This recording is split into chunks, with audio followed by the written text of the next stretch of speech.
Hello and welcome back to the Freight Flow Advisor Brief. This podcast is all about breaking down the stories that actually move freight markets, not just the headlines. Today we're going to talk about something big, no pun intended. The North American rail is a big chunk of global supply chains. BNSF's Barstow Intermodal Gateway project in California and the proposed Megamerger between Union Pacific and Norfolk Southern are both selling the same big idea. Let's put less trucks on the road and move more on trains. But the way that they're trying to get there could not be more different. You see, on one side, you've got BNSF spending billions on a new inland rail gateway at Barstow. On the other, UP and NS are asking regulators to approve the first coast-to-coast railroad in the United States. Now, if you're a shipper, a carrier, a forwarder, or even an investor, this isn't just rail gossip. This is network design in real time. So I want to start with the basics for anyone who's new to these stories. First, we're going to start with BNSF. In June of 2026,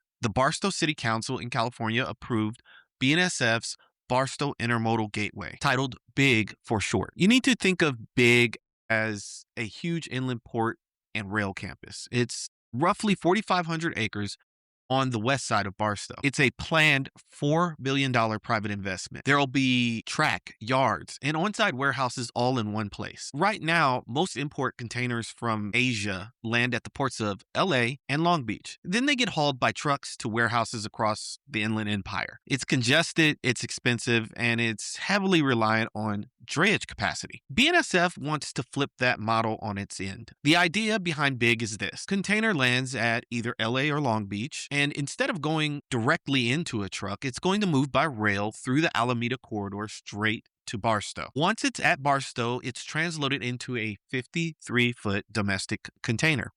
That domestic box moves east on BNSF's main line, the Southern Transcon. BNSF says it can cut 2 to 3 days out of the current transload process. And additionally, it can eliminate a big chunk of truck miles tied to local drayage. Their own projections about this are about 205 million truck miles removed in 2028. And they're going to grow that to 269 million in 2033 and 312 million by 2048. Now, when we look at the other story, in 2025, Union Pacific and Norfolk Southern announced a plan to merge, and they're creating what they're calling America's first transcontinental railroad, a single company with Western UP track and Eastern NS track all under one roof. Their pitch is different, but the headline, it sounds kind of familiar. They say the combined network will convert about 2.1 million truckloads a year from highway to rail. They claim that roughly 3.6 billion truck miles will be off the road. So on paper, both of these projects are trying to solve the same problem, in my opinion. Too many trucks doing long haul work that could be done more efficiently by trains. But here's the key. BNSF is trying to win by building a gateway. UP and NS are trying to win by reshaping the entire map. So I want to make this really clear for a new listener. If you've ever routed freight, you know there are two main points. The gateway, and that's getting boxes off the ship and into inland networks. Then there's the long haul. That's moving freight across country between major regions. BNSF's Barstow project is targeted almost entirely at that gateway. They're effectively saying, let's stop shuttling every import container by truck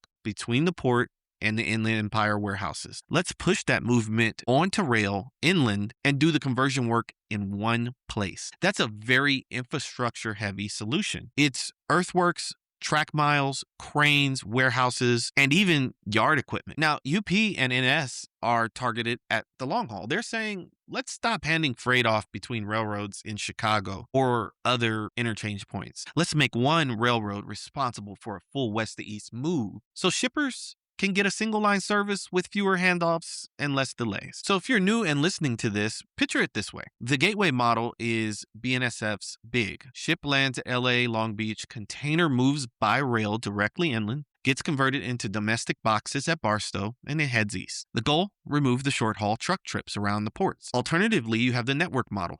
UP and NS freight starts somewhere in the west. UP-NS moves it across their combined track without handing it to another railroad, and it arrives at an eastern destination. Its goal is to remove the rail-to-rail handoff delays that cause missed connections and inconsistent service. It's the same rhetoric, though, less truck freight, but it's a different point of attack. And here's what makes this interesting and, frankly, such a hot topic. BNSF is not trying to match UP and NS with its own Megamerger, although it could. It's trying to prove it can defend its position by literally pouring concrete and laying steel. Now, that was a lot, so we're going to take a break here and talk about Freight Flow Advisor. So let's talk about how you actually make sense of this in a day-to-day. Because freightfa.com is where you can go to truly strategize and think through this. Because if you're listening to this and thinking, okay, cool story, but I still have to move freight next week, this is where Freight FA starts to really matter. At the heart of Freight FA is the Freight Flow Advisor chat. You can drop in your lanes, models, and constraints, and it will act as your 24/7 freight analyst, giving you scenario-driven guidance instead of generic advice. If you want to understand how a project like Barstow or even a mega merger like UP-NS might change your routing or cost baseline, you can ask directly in the chat and get lane-specific analysis. Now listen, if you like Freight FA, we have structured our pricing extremely competitively. It's built for operators and decision makers who need signal, not noise. Our plans are very transparent, and they scale from a single user to a full procurement and network team. There's no gimmick AI tax on top, just pricing that lines up with the value of better routing and cost intelligence. And the benefits go beyond the chat. You can run cost comparisons across truck, intermodal, rail. You can test big what-if scenarios. You can align your routing decisions with your budget, service goals, and risk tolerance, instead of kind of guessing in the dark and doing the math behind the scenes. So head over to freightfa.com and check out the Freight Flow Advisor and start turning stories like this into actionable routing and pricing decisions. Now, as we pivot back to our original story, I want to zoom out from the rail logos and talk about why this story is bigger than just two companies. First, if you haven't been paying attention, infrastructure is becoming strategy, not just background. BNSF is pairing Barstow with $3.6 billion in capital planning for 2026, covering track, capacity, and projects like big. That's not just maintenance, that's a clear signal to shippers and investors. They're saying we're going to compete by upgrading the physical network and assets where it truly counts. They also went through California's SB 149 fast track process, making big one of the first transportation projects to get that certification. Anyone who's ever tried to build in California knows that's not a trivial thing. It's kind of a regulatory moat. On the other side, UP-NS and the merger is testing how far regulators will let networks consolidate in the name of efficiency. The Surface Transportation Board has already pushed back on areas of completeness in their application. And there's an active opposition from shippers, labor, and competing railroads. So you've got BNSF really building concrete and track to cement its gateway, while you have UP and NS trying to redraw the map to cement a national advantage. For global supply chain leaders, this hits several pressure points. The first is port-centric risk. LA and Long Beach remain critical entry points for Asian imports. The more that inland movement is tied to one railroad's infrastructure, the more important it becomes to understand that railroads' service history, their capital planning, and their regulatory exposure. The second thing is intermodal competitiveness. Both plays are making rail more credible versus long-haul trucking, whether by speeding up gateways or eliminating interchanges. That matters for any shipper who's wondering if now is finally the time to shift more freight off the highway. Third, network planning and procurement. Because if big works, warehouse location decisions around Southern California may move further inland. If UP-NS works, routing decisions on east-west lanes may tilt towards single-line rail. Either way you look at this, you can't just look at base rates anymore. You need to understand how infrastructure and mergers change total costs of service to include dray and dwell, as well as risk. This is where tools like Freight FA slot in, giving you a way to model those shifts before you commit to new contracts or redesign your network. Now, I want to be clear. There's a line that comes up a lot in rail conversations. When railroads compete, shippers win. So the UP-NS merger is being sold as a way to make rail more competitive with trucking. But there is a real risk that too much consolidation actually does the opposite. It reduces competitive tension, and it makes it harder for shippers to push back on price or service if things go sideways. I think BNSF sees that risk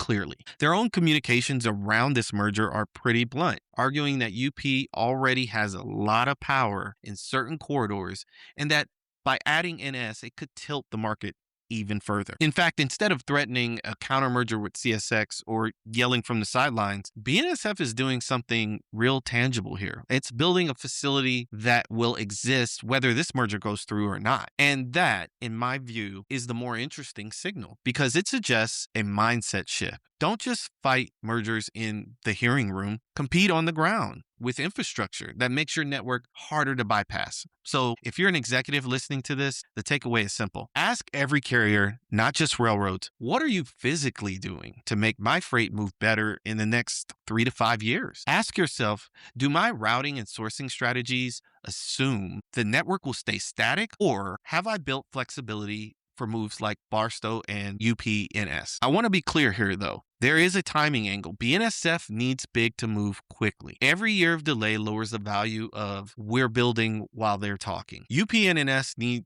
to convince regulators that the merger won't just create a bigger version of today's problems. Both sides are saying they will pull trucks off the road. Over the next few years, the market will judge them on how many they actually remove and at what cost and service level. So I want to close with a quick watch list, something that you can use in your own updates and board decks. Here's 3 things to keep an eye on. First, the Barstow milestones. Will construction really start in 2026? And how quickly does BNSF stand up transload capacity? The second thing to watch is UP-NS regulatory and customer signals. How does the STB ultimately rule? Do major shippers publicly support the merger as a net positive, or do they lean towards skepticism? We've seen healthy sides of both. The last thing you should look at is your own network behavior. Are you starting to test routing options that assume big exist or a merged UP-NS? Are your tools and data strong enough to tell you when it's time to pivot lanes or rebalance your modal mix? If you're not modeling these changes yet, this is the moment to start because the message underneath all of this is clear. Freight is moving towards fewer trucks and more rail. But who controls that rail and which infrastructure gets built will determine how much you pay and how reliably your product moves. So that's it for today's episode. If you want to go deeper, make sure you head over to substack.com and search the Freight FA Brief.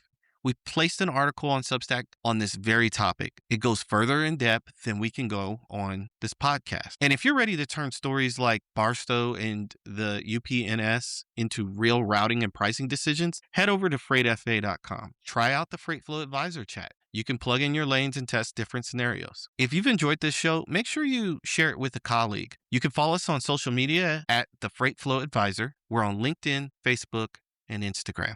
Lastly, if you want to watch us, you can head over to YouTube and search the Freight Flow Advisor. Until next time, this has been your Freight Flow Advisor Brief.